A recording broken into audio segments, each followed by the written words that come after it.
Welcome to Zion National Park. For everyone that would like to see what it looks like to drive up Zion Canyon, then this is the virtual road trip for you. This video will also explain how to visit the canyon. There's a lot to think about before traveling here. You'll need to find a place to park, purchase an entrance fee for the park, and find a ride. I'm going to explain all of that. I'm also going to show you the main bus stops and attractions in the canyon and what each place looks like. I'll also give you some background about these places. Over the summer of 2020, I worked for one of the shuttle van companies that transported passengers into the canyon that couldn't get rides on the normal buses. I drove this route about 10 times a day and later conducted many private tours into the canyon. What you'll see in this video is a lot of what I cover on my live tours. As of June 2021, the Park Service decided to cancel the reservation system they had in place during COVID for riding the big buses into Zion Canyon. They also no longer allow private shuttle vans into the canyon. That means no more paying extra to skip the long lines and no more private tours. Now there's only longer lines to board the buses on a first-come, first-serve basis, as it used to be before COVID. Typically, that means you'll need to wait in a line to enter the park near the visitor center, which may take up to 30 minutes. After that, wait in a line to board a bus, which may take up to 2 to 3 hours depending on the time of day and year. Then, once you're finished with your sightseeing and hiking in the canyon, wait another 1 to 2 hours to board a bus to return to the visitor center. Sounds like fun, doesn't it? Before I start showing you all the places to visit in Zion Canyon, let me explain what you'll need to do before heading up the canyon. First of all, you'll need to park your car. There are a few ways to do this. The best option is to park inside the national park, next to the visitor center. This means that you'll have to pay the park entrance fee at this time, but once in, the parking is free. I'll talk more about park fees in a moment. Just know that this parking lot fills up fast on busy days, so arrive early if you would like to score one of those coveted parking spots. The other option is to either use the parking lot at Zion Canyon Village or park somewhere along Highway 9 in the town of Springdale. These parking spots are not free. You'll need to use the pay stations, like the one you see here. Fees are about $20 for all day, and don't forget to place your pay stub in a visible area of your windshield. Now that you've found a place to park, let's discuss the cost of entering the national park itself. The Park Service breaks it down into two categories: either an entrance fee or a pass. An entrance fee gets you into the park, is valid for 7 days, and includes everyone in your group or vehicle. As of 2020, this fee is $35. A pass gets you into all national parks across the United States. There are different types of passes, including an annual pass, a lifetime pass that applies to anyone 62 years old or older, a pass for U.S. citizens that have served in our military, and one for students who are in the 4th grade. Check with the National Park Service website for details about the different types of passes and their cost. Or ask about them at the entrance gate or walk-in entrance behind Zion Canyon Village. You can purchase any of these passes at either park entrance. One thing to consider when planning your trip: when is the best time of the year to visit? Summertime is definitely the busiest period. That would be from Memorial Weekend until just after Labor Day weekend. Along with the crowds, it is also very hot. Remember, Zion and the area nearby is a desert. It will regularly be 100 degrees or higher each day. I've seen my share of tourists that succumbed to heat exhaustion. Fall time is definitely the best time to visit. The cottonwood and other trees begin changing color in the later half of October. It's also much cooler. After Thanksgiving weekend, the mandatory bus service is suspended for the winter. That means you can drive your own vehicle into the canyon. That could be good and bad. The bad is that there are only 400 parking places in the canyon. That's not many, and the reason why there is a mandatory bus service in the first place. So, at that gate we'll go through on our tour in a moment, only so many people are allowed in. After that, rangers block the road until a significant number of vehicles exit the canyon.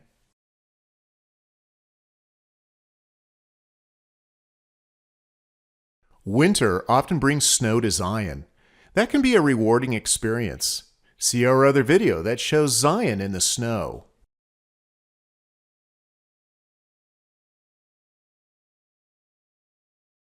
Springtime can also be as nice as fall. However, there seems to be more stormy weather in spring than in fall. The bus service resumes around Easter weekend. On the horizon, there may be a reservation system that will go into place to simply get into Zion Canyon. It's now September 2021, and it sounds like a reservation system will go into place for Angel's Landing in 2022. We'll see what comes after that. All right, we're going to start our journey up into Zion Canyon now.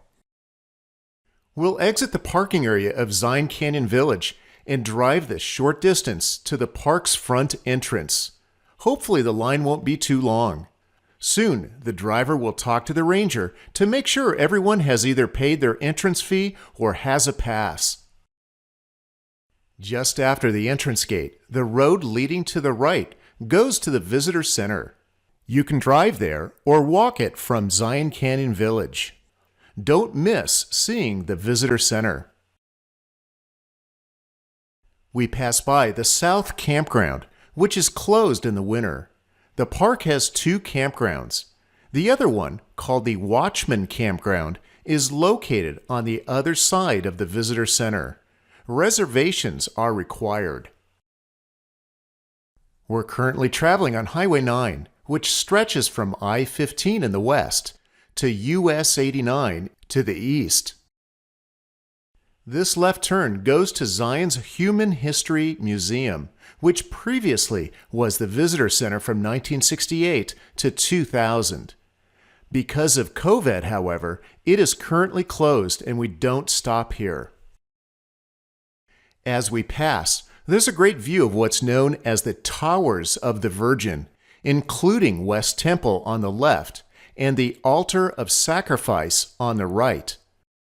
West Temple, by the way, is one of the tallest points in Zion at just under 8,000 feet.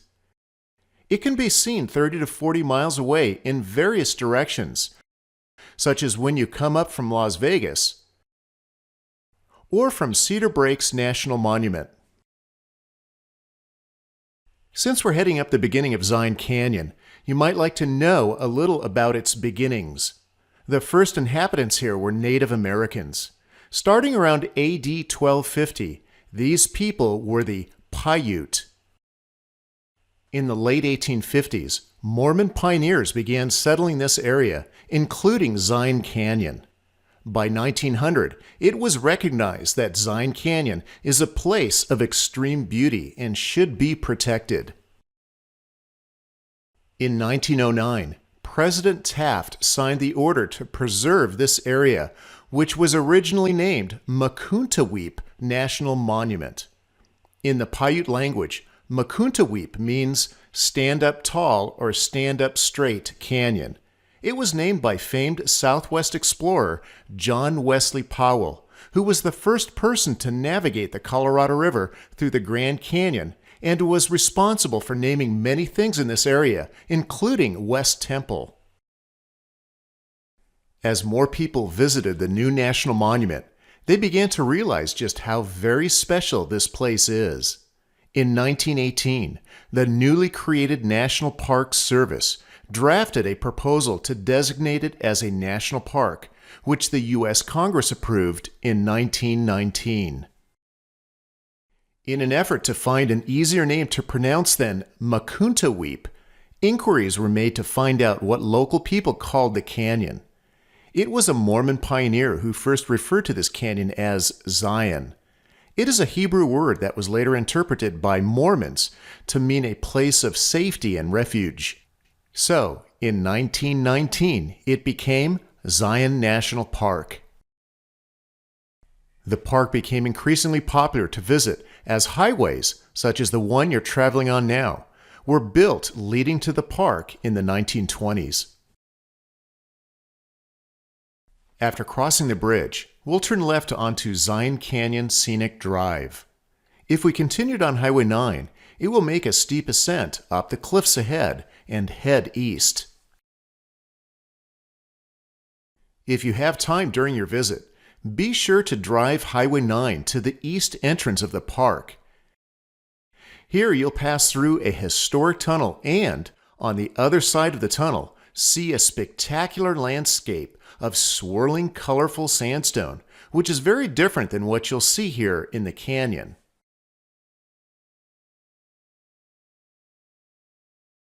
During the peak visiting season, only authorized vehicles, such as the big buses or guests at Zion Lodge, can travel on the road we just turned onto. Here is where we open the gate and continue our trip up the canyon. Zion Canyon is known for its spectacular geology, so much so there's too much to cover in this short tour of the canyon. For now, we'll just discuss what happened here at the Sentinel Slide. Subscribe to our YouTube channel, and you'll be notified when we release a future tour video that will explain the canyon's geology.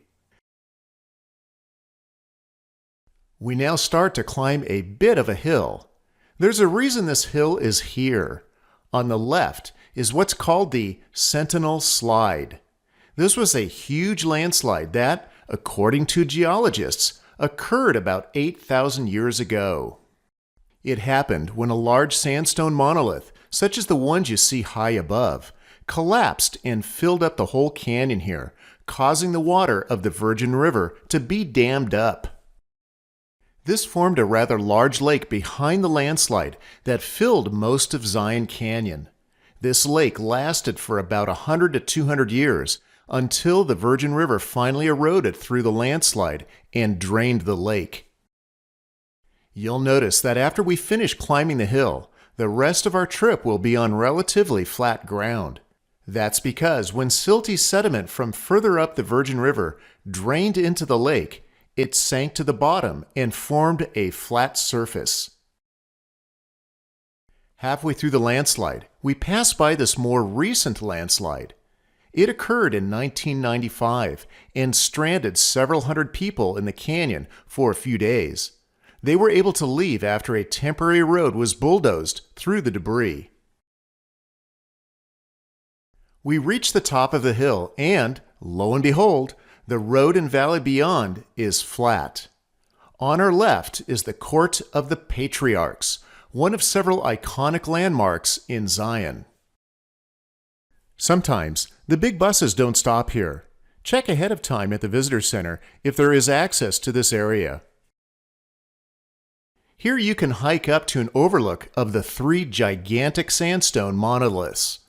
Or you can walk towards the monoliths, past the horse stables, then walk over this picturesque bridge spanning the Virgin River for another great view.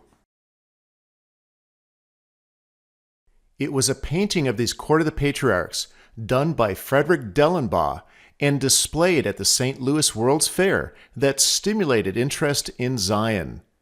People just couldn't believe that such stunningly beautiful scenery really existed. Continuing across the bridge will take you to the Sand Bench Trail. This trail climbs to the left and offers more views of this part of the canyon. Between here and the next stop, keep your eyes open for animals just beyond or crossing the road. These animals are typically mule deer and wild turkey. We are now approaching Zion Lodge. It was built in 1925. During those times, Zion Lodge was the only place to stay within many miles of here. Now, as you know, there are many hotels around Zion. You're probably wondering, why do those people get to drive their cars up here? Well, if you have reservations at the lodge, you can drive your own car up here. Getting a reservation here isn't easy. If you want to stay here in September of next year, you will need to call and make your reservation on the 1st of September this year. Rooms range between $250 and $350 per night. Next is the stop for Zion Lodge. Here you can visit the lodge's gift shop and dining area where they serve hot and cold drinks and food. It's a nice place to rest after your hike. One of the trails to Emerald Pools starts here. With its views of high cliffs, pools, and waterfalls, this is one of the best introductory hikes that shows what Zion is all about. Start the hike by taking the crosswalk that crosses the main road. Then head over this bridge that crosses the river.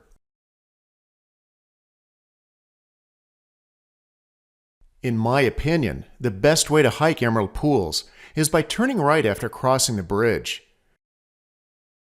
The trail follows the river and turns left into a large box canyon surrounded by towering cliffs on all sides.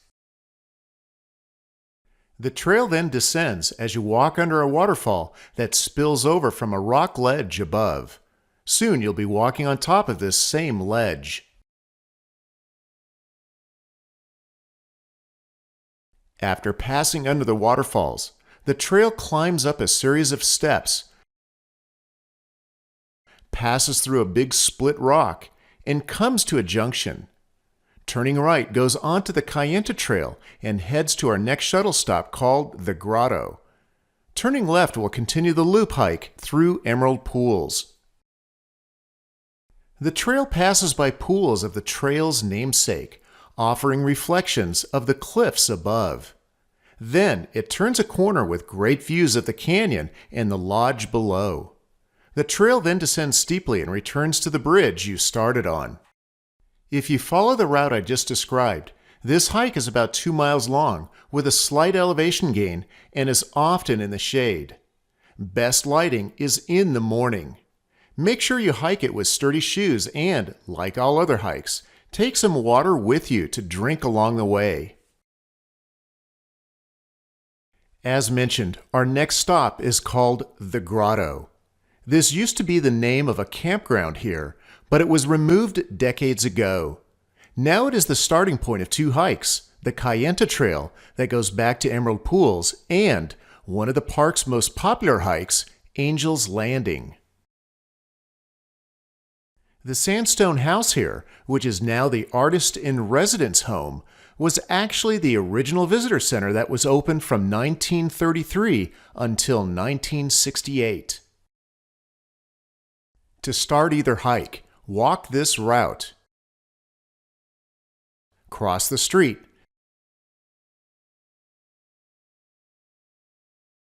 Then across this bridge over the Virgin River. Stay on the same trail that turns right to reach Angel's Landing, or turn left at the steps for the Kayenta Trail.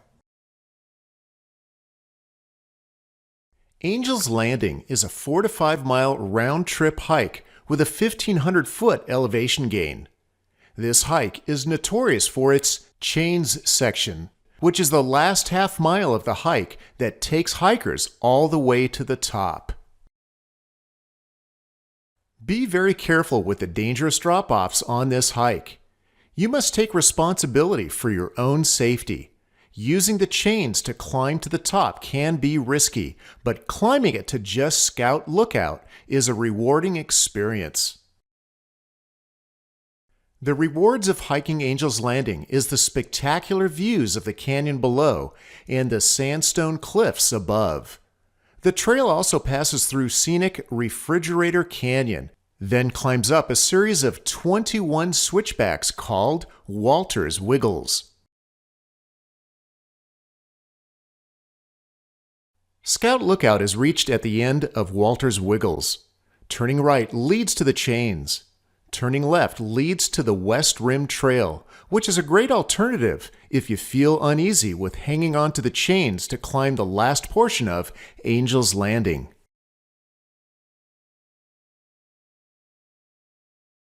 After the Grotto, we pass by the Weeping Rock Trailhead, which is a stop that is currently closed. Back in 2019, a rockfall occurred on Cable Mountain above and buried all the trails here in sand.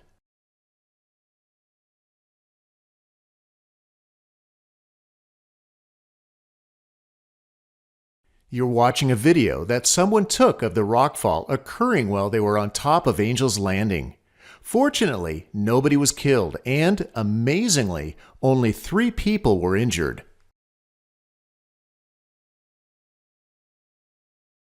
Our next stop is called Big Bend. There are no trails to take here, but it does give you a great view of several things. For one, you are up against the back side of Angel's Landing. If you look closely, you might see people on top. One thing you might be lucky to see is a soaring California condor. These are the biggest birds in North America with a 9.5-foot wingspan. In the 1980s, these condors were almost extinct. In 1982, the last remaining 22 condors were caught and put into captivity. A breeding program was started, and today there are just over 600 condors. But this place here at Big Bend is very special. Just below Scout's Lookout on Angel's Landing, a pair of condors built a nest here and laid an egg. It hatched, and this chick is the very first one hatched outside of captivity since 1982. Pretty cool, huh? Here's some video I took during a recent tour showing either Mom, Dad, or the chick flying along Angel's Landing. Notice the large shadow cast by its wings. Seeing the shadow is how most people first spot a condor flying. That chick was hatched in 2019. And then, in August of 2021, a second chick was hatched from the same mom and dad. That made a lot of people involved with the condor recovery program very happy. Another cool thing to see here is what's called Moonlight Buttress. This unique column of sandstone is well known in the rock climbing community. If you're lucky, you may spot climbers in this area on the cliffs above. You may have heard of Alex Honnold, the famous free solo rock climber made famous in the movie Free Solo. He climbed this spot in 83 minutes. Pretty crazy, huh? So, if you want to check this out while you're on the bus, be sure to get off at the Big Bend stop.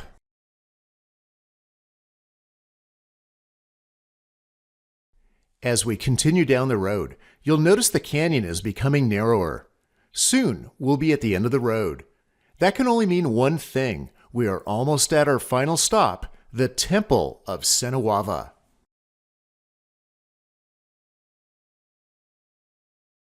This is the beginning of both the Riverside Walk and the popular Narrows Hike. Both start just to the right of where the road ends, and there are spacious restrooms located next to the trailhead. When people ask about easy hikes in Zion, we recommend the Riverside Walk. Because it's near the more difficult Narrows Hike, many people think that it, too, is difficult, but it isn't.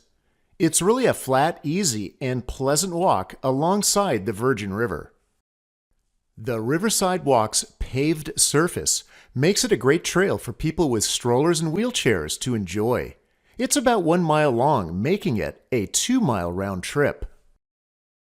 Taking this trail will bring you up close to the soaring cliffs and the hanging gardens that the Narrows is known for. You'll see water dripping from the vertical sandstone walls above, and at the end of the trail, you can watch the people as they begin their hike into the Narrows. For those that enjoy more of an adventure and would like an experience like none other, then a hike into the Narrows is a must. The extra effort it takes to hike the additional 2 to 3 miles into the Zion Canyon Narrows is an incredibly special and memorable experience. Some people say it is the hike of a lifetime. Hiking the Narrows can be done any time of year, but the busiest time is in the warm summer months. Hiking with the crowds of summer is a different experience than hiking in the quiet of winter. But whenever you choose to go, we will get you set up with all the right gear to take on the Narrows and be as comfortable as possible. These people are hiking in late fall. Notice that they are all dressed up for the cold and are walking in the river. We work with the folks at Zion Outfitter to get you all geared up to experience the Narrows. Gear includes special boots, neoprene socks, which are like a wetsuit, dry pants, also known as waders, and walking sticks. Here's what getting geared up looks like. First, you remove your shoes. Then roll up your pants a little bit, as you can see here.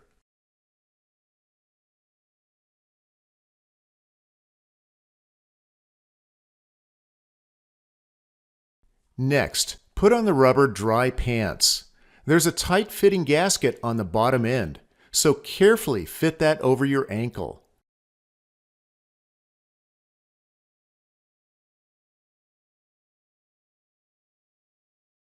This will prevent water from getting in and keep your pants dry. Make the gasket flush with your skin just above the ankle.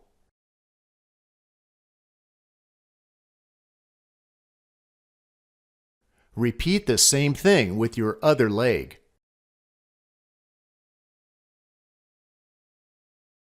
Next, put on the neoprene socks.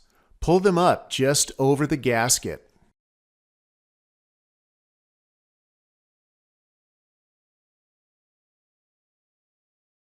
Lastly, put on the boots just as if they are normal hiking boots.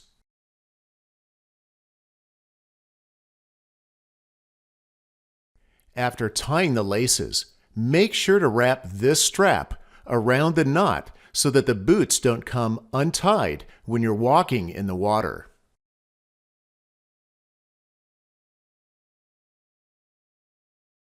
All right, we're ready to go.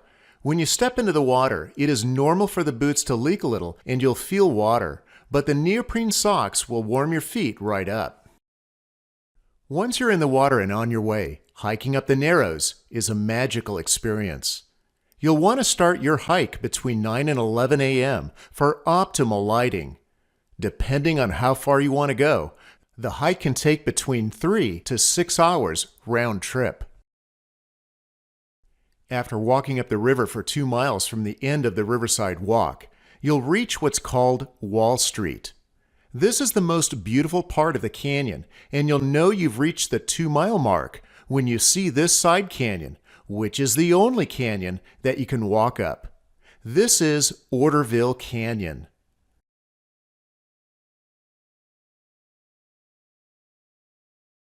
Wall Street extends onward for another mile past this point.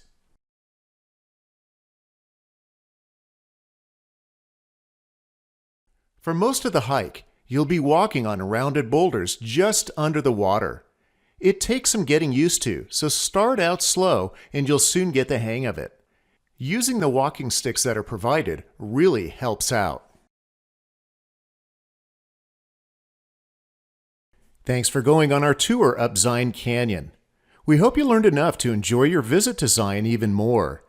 Check out our video on how to visit Zion during COVID to reminisce how things used to be in 2020. Surf through our YouTube channel or blog at the address on your screen for more trip ideas in Southwest Utah. Don't forget to subscribe to our YouTube channel to be notified when we release new virtual video tours.